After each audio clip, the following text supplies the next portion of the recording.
c'est une formation qui a été organisée par SICOP.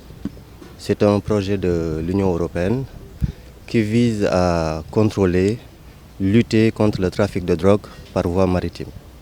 Alors c'est une formation qui regroupe beaucoup d'agents, des douanes, de l'UMCC. Donc il y a des douaniers, des policiers et des gendarmes. Et l'objectif de la formation, c'était de faire en sorte que les agents aient des compétences sur la fouille des navires. Alors, vous savez, en matière de contrôle, ici au port de Dakar, il y a deux sortes de contrôle lorsqu'une marchandise arrive. C'est-à-dire on contrôle des conteneurs. Lorsque les conteneurs arrivent en importation, il y a un contrôle, un ciblage qui est fait. En dehors de cela, on contrôle aussi les moyens de transport. Par moyen de transport, je veux dire tout ce qui est navire. Navire de commerce, navire de plaisance, etc. Donc l'objectif de cette formation, c'était de faire parvenir aux agents à avoir des compétences avérées en matière de fouille, en matière de ciblage de navires, en matière de sélection de navires et en matière de fouille. Un navire, c'est très compliqué à contrôler. Il y a des moteurs, il y a de l'huile, il y a des structures. C'est énorme, quelquefois ça va jusqu'à 300, 400 mètres.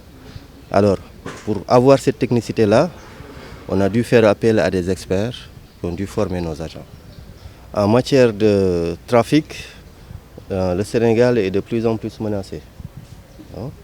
Alors, nous, notre spécialité, c'est de travailler sur la voie maritime. Alors, tout ce qui vient par maritime, on travaille avec les autres forces de défense et de sécurité, que ce soit la marine nationale, la police, à travers l'OCRTIS, la gendarmerie et la douane, bien sûr. Alors, ce qu'on a remarqué, c'est qu'il y a une augmentation des saisies. Il y a de plus en plus de saisies qui ont été faites par voie maritime. Et ça concerne essentiellement un produit stupéfiant qu'on appelle la cocaïne. Alors, ces derniers temps, des unités comme l'UMCC, comme l'OCRTIS, comme la Marine nationale, se sont vraiment illustrées dans des saisies qui sont records. Alors, on est dans cette dynamique-là. C'est la raison pour laquelle on veut augmenter la capacité des agents à faire encore plus de saisies. De plus en plus, les trafiquants passent par nos côtes parce qu'ils sont très surveillés sur les côtes qui sont les côtes européennes. Alors, ils préfèrent dévier un peu de chemin, et ils savent que nos États sont beaucoup plus vulnérables que les États européens. Alors, c'est la raison pour laquelle ils essaient de changer d'itinéraire en essayant de passer par nos côtes. Alors, nos côtes sont plutôt des zones de transit. Et avant, une capacité d'intervention était très faible. Mais de plus en plus, vous avez vu l'effort qui a été fait par rapport à la marine. La marine peut aller de plus en plus loin et faire de plus en plus de saisies. Alors, ce qui explique aussi qu'il y ait une très grande saisie, mais aussi qu'il y ait beaucoup d'implications de nos autorités pour faire en sorte que le Sénégal ne soit pas une zone de passage.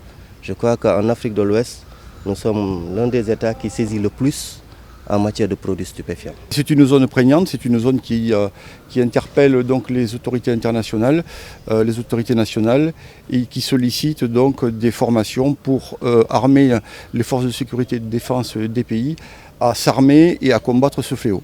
C'est un fait qui persiste avec des opportunités qui sont liées au contexte et aux conditions de la sous-région. En réalité, les organisations criminelles vont ils vont détourner les points forts pour s'attaquer aux points faibles des États. Mais ce qui est vrai en Afrique, c'est vrai en Europe, c'est vrai aux États-Unis, c'est vrai partout. C'est un contexte géopolitique mondial.